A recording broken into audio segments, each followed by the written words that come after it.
ọ̀rọ̀ àṣẹ rèé lẹ́nu wòlíì. Ìran wòlíì kì í sọ̀rọ̀ dànù. Ẹ gbọ́ mi o, ọ̀rọ̀ yìí di àké tó bagi tó lámì. Bí ìwọ bá rí àmì ṣe, mo sọ lórúkọ Baba tọmọ ti ẹ̀mí mọ́. Nínú ọdún tó wà yìí, o ò ní dẹrù àbẹ̀gbé. Ọmọ rẹ ò ní dẹrù àbẹ̀gbé. Kí là ń pè ní ẹrù àbẹ̀gbé? Pósí lẹrù àbẹ̀gbé. Ẹni tó kú lójijì, òun ni ẹrù àbẹ̀gbé.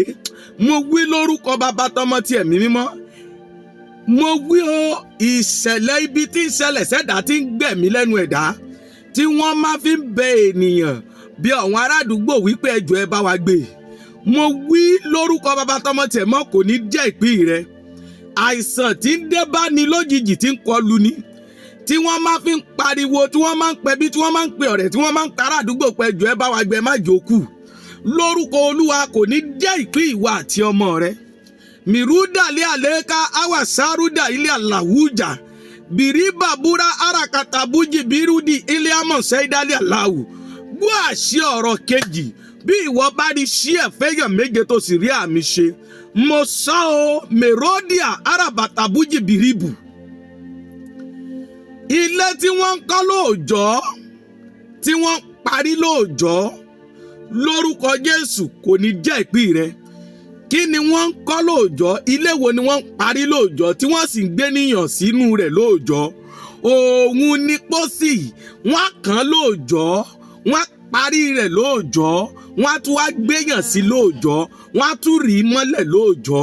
Lórúkọ Jésù kò ní jẹ́ ìpín rẹ, kò ní jẹ́ ìpín ọmọ rẹ, kò ní jẹ́ ìpín ọkọ rẹ, kò ní jẹ́ ìpín aya rẹ. Mo sọ fún ọ bó ṣe ń rí iṣẹ́ tó sì rá àmì ṣe, ayé ò ní dáwọ́ pósí fún ọ. Ayé ò ní fi pósí dá ilé rẹ mọ̀. Ìbànújẹ́ ò ní ṣẹlẹ̀ sí ọ. Gbogbo ẹni tó bá lé ìbànújẹ́ sí ọ, tó lóun máa gbẹ̀mí rẹ, tó lóun fẹ́ sọ ilé ayọ̀ rẹ di ilé ìkorò, irú ẹ̀dá bẹ́ẹ̀ lórúkọ Jésù ó máa ṣubú lójijì. Tó bá lóun ò ní gbọ́, Ọlọ́run máa yọ fíìsì àlàáfíà lára rẹ̀. Ó ti di aṣẹ́gun. Jésù Olúwa wa, àmín, àmín, àmín lórúkọ Jésù. Orúkọ mi ni Wòlíì Michael Ajayi Ẹ̀rígbèmí. Fíwọ́ tó fẹ́ pè mí, o lè pè mí sórí nọ́mbà mi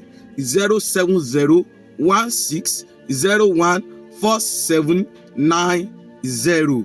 God bless you. Share rẹ̀ fẹ́yàn mi.